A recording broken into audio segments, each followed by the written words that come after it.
Take advantage of the oil change special now through the end of June at Helmuth Ford in Sigourney. Must use complimentary pickup and delivery. It's simple, fast, convenient, and has a 27-point inspection.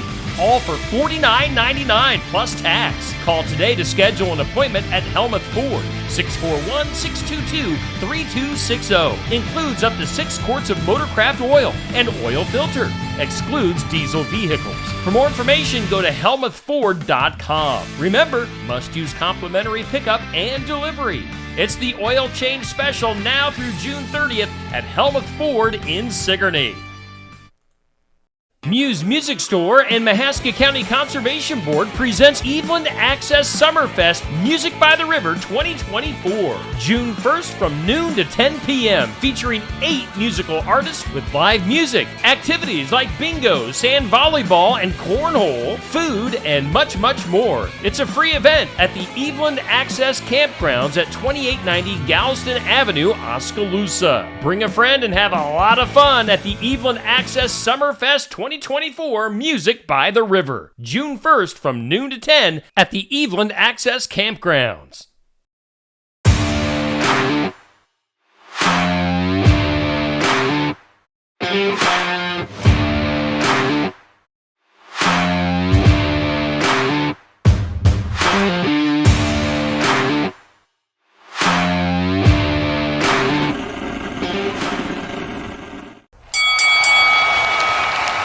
And now, your hosts of the Card Subject to Change podcast, the For Frequency's Sake Tag Team Champions of the World, the Wizard CZ, and Never Wrong Nick Bull.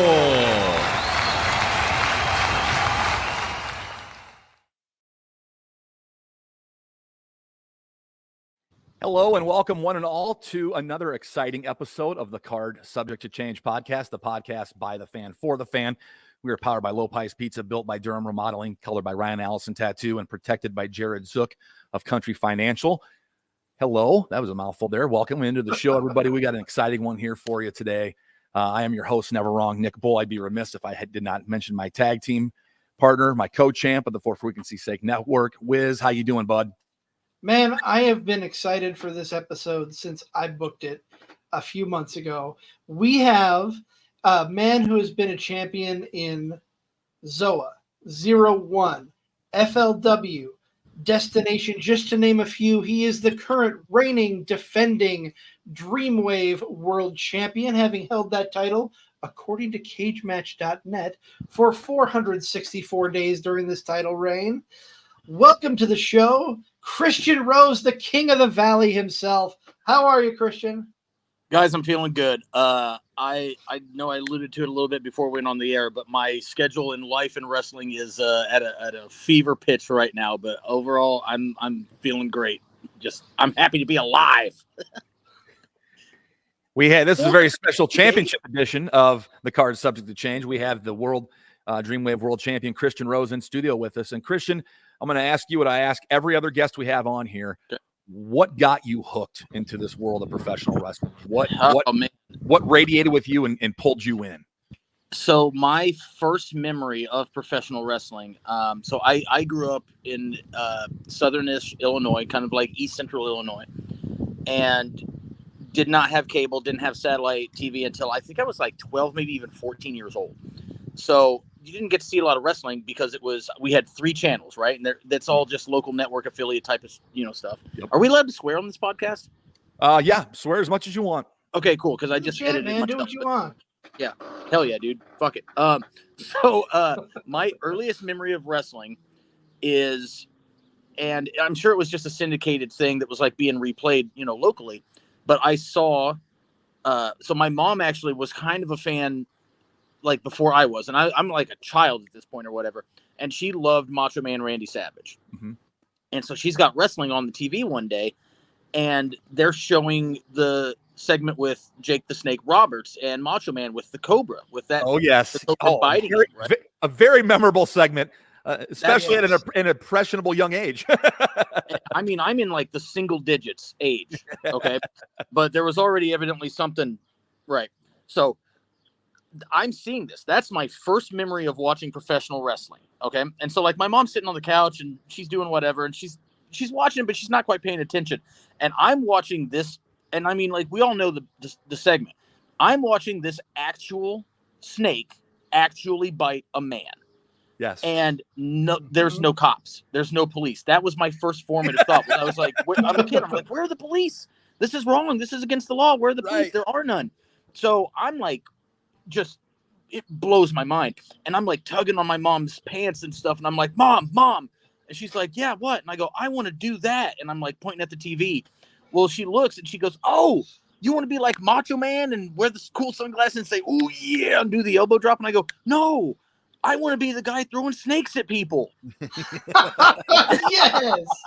And she just kind of goes, oh. And so, like, that was, like, my earliest concept of pro wrestling was that you could do anything and get away with it. Like because even as a kid, I knew that, like, if I do that, if I go to school and I throw a snake at somebody and it bites them, I'm going to get in trouble. Well, that guy just did something way worse and nothing happened. So I was like, that's it, dude. That's what I got to be. Well, shit, man. If Big Boss Man is getting hanged in the middle of the ring, nothing is off limits. He killed a dog and fed it to a man.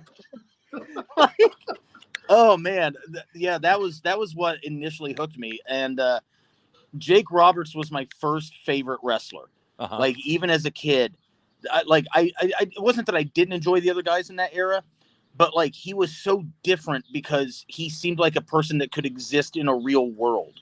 You know, like, everybody else was so bombastic, I think is the word I'm looking for, and like over the top. And like, I couldn't, as a child, imagine seeing Hulk Hogan in real life. I couldn't imagine seeing The Undertaker or Sid Vicious because they're like enormous. Yep. You know, they looked like gigantic action figures. And they were just yelling all the time, which is all fine and good. I'm not saying I didn't, enjoy that. But I just loved how Jake Roberts felt like a person that you could see somewhere. Like, I could not imagine as a child Hulk Hogan in a restaurant. Hang on, sorry, somebody's driving by. I'm sitting out on my porch. I couldn't imagine Hulk Hogan in a restaurant.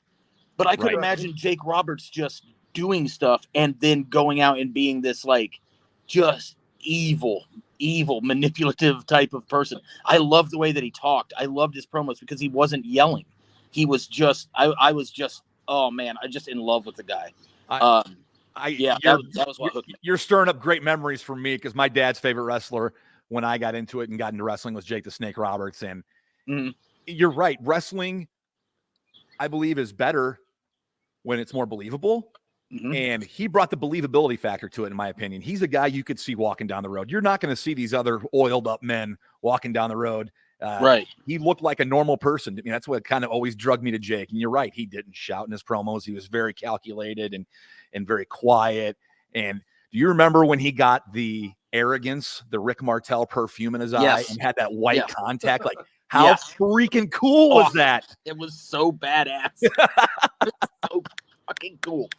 Like, I fell out of wrestling for a while once I got into like grade school because some asshole kid that I was in class with like shattered my mind and was like, yeah, it's not real. Well, I couldn't understand that because I was like, no, dude, I saw that snake bite. Right. But then like this kind of like broke me. So I got out of it for several years when I was a kid. So there was a lot of that era that I didn't see. And I've had to like go back and retroactively look, watch and study and whatnot. And I didn't get back into it until about the Attitude Era. And my dad got remarried, so I had a stepbrother. Well, this is when like wrestling's at like the most popular it had ever been. Yep. And he wanted to watch wrestling one night, and I was still like bitter. I was still like burned by like, oh man, it's not real, And he literally goes, yeah, I know it's not real. I don't care. Well, I didn't know that you could have that mindset. I thought you had to think it was real in order to enjoy it. And I was like, wait, what? And he's like, yeah, people know. Nobody cares. The Rock is awesome. Steve Austin's badass. And I was like, oh. And then after that, hooked 1,000,000%. Never stopped. Like, you know what I mean? It was just like I had that several years in the 90s that I wasn't watching. And then once I realized that you were allowed to have that train of thought, I was like, I'm all in. And you haven't looked back. No, not once. I want to ask you a question, Christian. You talked about that time that you missed being away in like the early 90s, and you have to retroactively go back and watch. What's some of your favorite stuff to go back and watch of the stuff that you missed? Of the stuff that I missed, I do enjoy watching Scott Hall. Most anything that he did, I very much enjoy. I enjoy watching Kurt Hennig a lot. Yep. I think that watching young Steve Austin is fascinating to me because we know Steve Austin, right? Right. Young Steve Austin is a completely it's not even similar. Like, it's hard for me to believe that it's the same human being. I know what you mean. I love that. There's stuff that I don't get into because I wasn't watching it, at that time period. But like now it's like, I understand it if you were a kid, whatever. I enjoyed The Undertaker quite a bit. I think it's wild to watch his early stuff where I felt like the character wasn't maybe as fleshed out as they, as it would become, obviously. Sure. That's always interesting to me. I also really enjoy watching old Barry Windham because I wasn't watching WCW at all. I didn't watch WCW until, the Attitude Era, like into the 90s and whatnot. Okay. But Steamboat's another guy that I really love watching. There's just a lot of stuff from that era that I missed that I go back now and I'm like, man, some of these guys were just so far ahead of their time. Yes. And I think that we give them a lot of credit. I don't think we give them enough credit. We give them a lot of credit for being stars, and for being over. I don't think we give them enough credit for how they were changing the industry and what wrestling is as it was happening. Rick Rude. Rick Rude's a guy that you could study all day. He was just a master of everything. Career tragically way too short.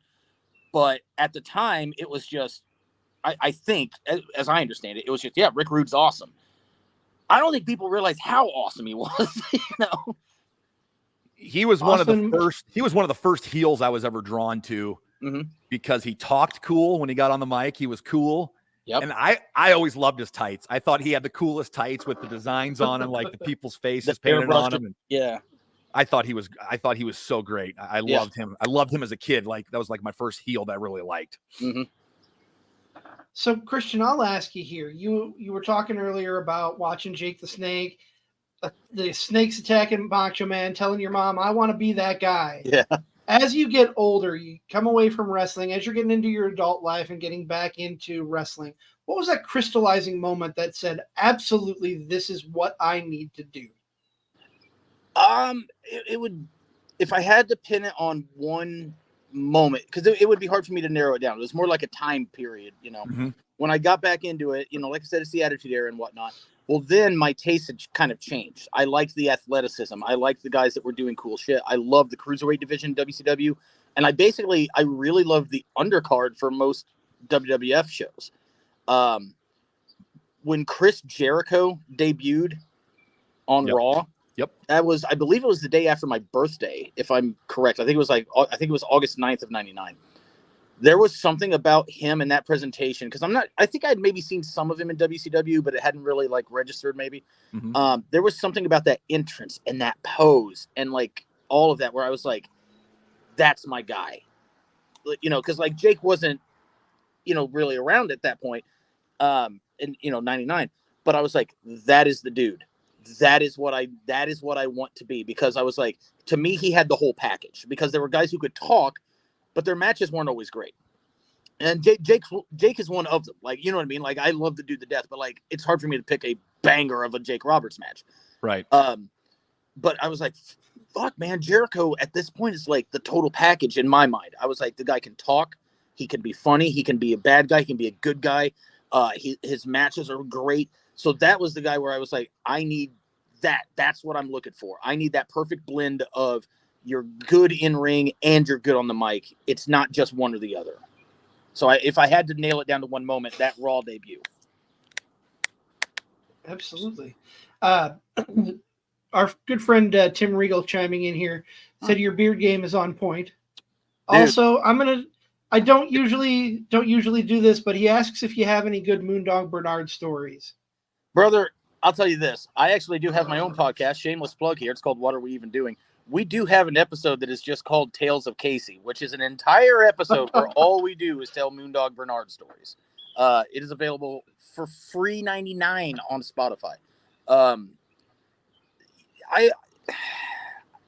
I have more Moondog Bernard stories than I care to tell. I don't know how long this show is. So let me just say, just look that episode up of my show. That's your best route there, Tim. Because I think it's like 90 minutes, maybe 2 hours.